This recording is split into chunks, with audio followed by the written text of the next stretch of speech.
Australia के coast से दूर समंदर की लहरों के नीचे एक ऐसी दुनिया है जो सबसे अलग है।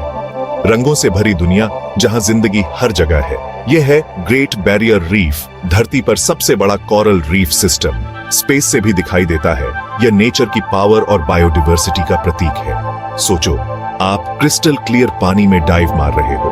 आप चारों तरफ से कलर्स के एक्सप्लोजन से घिरे हुए हो। छोटी बड़ी मछलियां कोरल फॉर्मेशंस के बीच से आ जा रही हैं। टर्टल्स पानी में इधर उधर ग्रेसफुली तैर रही हैं। यह है ग्रेट बैरियर रीफ की असलियत, एक लिविंग मास्टरपीस। ऐसे अजूबे जो हमारे प्रोटेक्शन के डिजर्व करते हैं। ग्रेट बैरियर रीफ एक सिंगल एंटिटी नहीं है। यह 2900 से भी ज्यादा इंडिविजुअल रीफ्स और 900 आइलैंड्स का कलेक्शन है।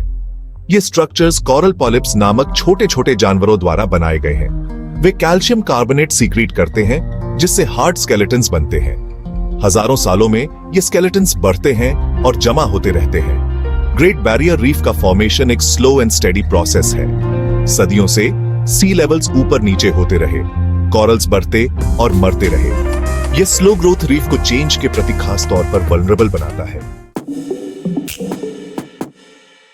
ग्रेट बैरियर रीफ एक बायोडायवर्सिटी हॉटस्पॉट है। इसका वार्म क्लियर पानी मरीन लाइफ की एक विशाल श्रृंखला को थ्राइव करने के लिए परफेक्ट कंडीशंस प्रदान करता है। 1500 से भी ज्यादा स्पीसीज की मछलियां, 411 स्पीसीज के हार्ड कोरल और 134 स्पीसीज के शार्क्स और रेज इस इकोसिस्टम को अपना घर कहते हैं। रंगों के कलेडोस्कोप की कल्पना करो। हर इमेजिनेबल शेड से सजी हुई फिश कोरल के बीच से आती जाती है। पैरट फिश कोरल को क्रंच करती है। उनके दांत अंडर वाटर मशीनरी की तरह पीसते हैं। क्लाउन फिश अपने एनेमोनी होम्स के प्रोटेक्टिव टेंटिकल्स से बाहर झांकती है। यह रीफ समुद्र के कुछ सबसे आकर्षक जीवों का भी घर है। जायंट क्लैम्स, जिनके शेल्स पर वाइब्रेंट पैटर्न्स बने होते हैं, करंट्स में फिल्टर फीड करते हैं। सी turtles, ancient mariners, sea grass meadows पर ग्रेज करते हैं।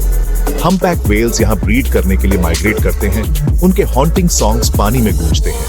यह इनक्रेडिबल डाइवर्सिटी रीफ इकोसिस्टम की कॉम्प्लेक्सिटी और रेजिलियंस का प्रमाण है। हालांकि यह डेलिकेट बैलेंस खतरे में है।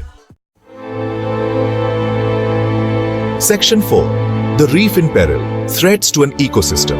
ग्रेट बैरियर रीफ, जो कभी नेचर की रेजिलियंस का प्रतीक था, अभूतपूर्व चुनौतियों का सामना कर रहा है। क्लाइमेट चेंज, पोल्यूशन और ओवरफिशिंग इस नेचुरल वंडर को विनाश के कगार पर धकेल रहे हैं। ग्लोबल वार्मिंग के कारण समुद्र के बढ़ते तापमान की वजह से कोरल ब्लीचिंग हो रहा है।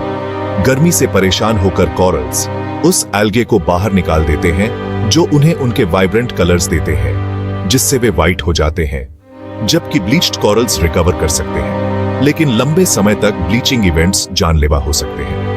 एग्रीकल्चरल रन ऑफ और कोस्टल डेवलपमेंट से होने वाला पोल्यूशन भी अपना नुकसान कर रहा है।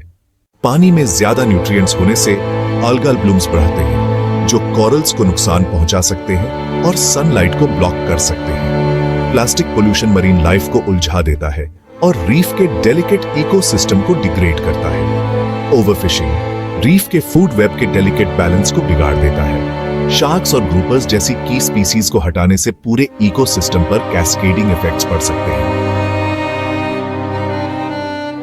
Section 4, the reef in peril, threats to an ecosystem. Great barrier reef, जो कभी नेचर की रेजिलियंस का प्रतीक था, अभूतपूर्व चुनौतियों का सामना कर रहा है। क्लाइमेट चेंज, पोल्यूशन और ओवरफिशिंग इस नेचुरल वंडर को विनाश के कगार पर धकेल रहे हैं। ग्लोबल वार्मिंग के कारण समुद्र के बढ़ते तापमान की वजह से कोरल ब्लीचिंग हो रहा है। गर्मी से परेशान होकर कोरल्स उस एल्गे को बाहर निकाल देते हैं, जो उन्हें उनके वाइब्रेंट कलर्स देते हैं, जिससे वे व्हाइट हो जाते हैं। प्लास्टिक पोल्यूशन मरीन लाइफ को उलझा देता है और रीफ के डेलिकेट इकोसिस्टम को डिग्रेड करता है। Section 5, guardians of the reef conservation efforts. Great barrier reef के सामने चैलेंजेस बहुत ज्यादा हैं, लेकिन उम्मीद भी है। साइंटिस्ट्स, कंजर्वेशनिस्ट्स और गवर्नमेंट्स इस नेचुरल ट्रेजर को आने वाली जनरेशंस के लिए प्रोटेक्ट करने के लिए मिलकर काम कर रहे हैं। मॉनिटरिंग प्रोग्राम्स रीफ की हेल्थ को ट्रैक करते हैं, जिससे कंजर्वेशन एफर्ट्स के लिए इंपॉर्टेंट डेटा मिलता है। रिसर्चर्स डैमेज्ड कोरल रीफ्स को रिस्टोर करने के लिए इनोवेटिव टेक्निक्स डेवलप कर रहे हैं, जैसे कोरल गार्डनिंग और larval propagation. Community lead initiatives reef conservation में लोकल कम्युनिटीज को एंगेज कर रहे हैं।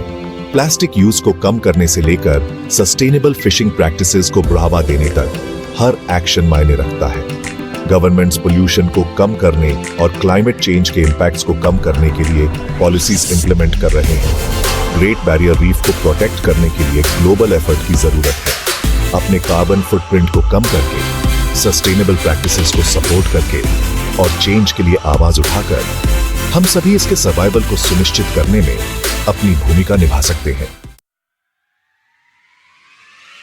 Section 6, a call to action protecting our natural wonders. Great barrier reef एक ग्लोबल ट्रेजर है। यह हमारे प्लैनेट की ब्यूटी और फ्रेजिलिटी की याद दिलाता है। इसकी फेट हमारे साथ जुड़ी हुई है। आने वाली जनरेशंस के लिए इस नेचुरल वंडर को प्रोटेक्ट करना हमारी जिम्मेदारी है। ग्रेट बैरियर रीफ और इसके सामने आने वाले खतरों के बारे में और जानें। इस प्रीशियस इकोसिस्टम को कंजर्व करने के लिए काम करने वाले ऑर्गेनाइजेशंस को सपोर्ट करें। एनवायरनमेंट पर अपने इंपैक्ट को कम करने के लिए अपनी डेली लाइफ में कॉन्शियस चॉइसेस करें। ग्रेट बैरियर रीफ का फ्यूचर और वास्तव में हमारे प्लैनेट की हेल्थ आज हमारे एक्शंस पर निर्भर करती है। आइए हम इस चुनौती का सामना करें और यह सुनिश्चित करें कि यह नेचुरल वंडर आने वाली पीढ़ियों के लिए ओब और वंडर को इंस्पायर करता रहे।